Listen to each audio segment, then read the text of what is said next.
मालेगावचा एकच वादा, पुन्हा निवडून आणू आपले दादा, असे म्हणत मालेगावकरांचा उत्स्फूर्त प्रतिसाद। मालेगाव बाह्य विधानसभा क्षेत्रात आगामी निवडणुकीच्या पार्श्वभूमीवर दादाजी भुसे यांच्या प्रचारार्थ मालेगाव येथील पोलीस परेड ग्राउंड एकात्मता चौक येथे महाराष्ट्राचे मुख्यमंत्री माननीय नामदार एकनाथजी शिंदे यांची जाहीर सभा मोठ्या उत्साहात पार पडली। या सभेमुळे मालेगावच्या जनतेत एक नवा जोश आणि प्रेरणा निर्माण झाली। मुख्यमंत्री एकनाथ शिंदे यांनी यावेळी महाराष्ट्राच्या विकासाची गाथा उलगडत राज्याच्या सर्वांगीण प्रगतीसाठी शिवसेना महायुतीचे योगदान स्पष्ट केले। त्यांनी आपल्या भाषणात सांगितले की राज्य विकासाच्या नवनवीन शिखरावर पोहोचले असून ही विकासाची गती अधिक वेगवान करण्यासाठी आपण सर्वजण एकत्रित काम करत आहोत। यावेळी मुख्यमंत्री शिंदे साहेबांनी सभेत मालेगावचा एकच वादा, निवडून येणार फक्त आपले दादा, अशी घोषणा देत जनतेत उत्साहाचे नवचैतन्य निर्माण केले।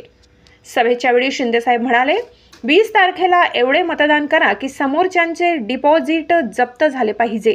यावेळी त्यांनी मालेगावच्या जनतेला विचारले की आपल्याला मालेगाव जिल्हा हवा आहे का? या प्रश्नाला उपस्थित जनतेकडून अभूतपूर्व प्रतिसाद मिळाला। यावर प्रतिक्रिया देत मुख्यमंत्री म्हणाले की जर दादा भुसेंना प्रचंड लीडने निवडून दिले तर मालेगाव जिल्हा निश्चित करून देऊ। मुख्यमंत्र्यांनी यावेळी मालेगावकरांना आश्वासन दिले की भविष्यात येथे मेडिकल कॉलेज आणि इंजिनिअरिंग कॉलेज उभारण्यात येईल, ज्यामुळे मालेगावमधील शिक्षण क्षेत्रात नवी क्रांती घडेल।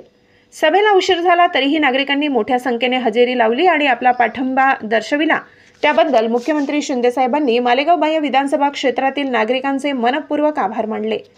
त्यांनी सांगितले की आपल्या पाठिंब्यामुळे आपण सर्व मिळून मालेगावचा विकास अधिक वेगाने करू शकतो। आपला एकत्रित प्रयत्नच महाराष्ट्राच्या उज्ज्वल भविष्यासाठी महत्त्वपूर्ण ठरेल।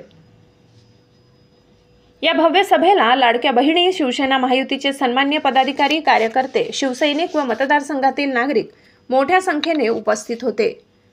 S9 TV प्रतिनिधी गणेश शिंदे, मालेगाव।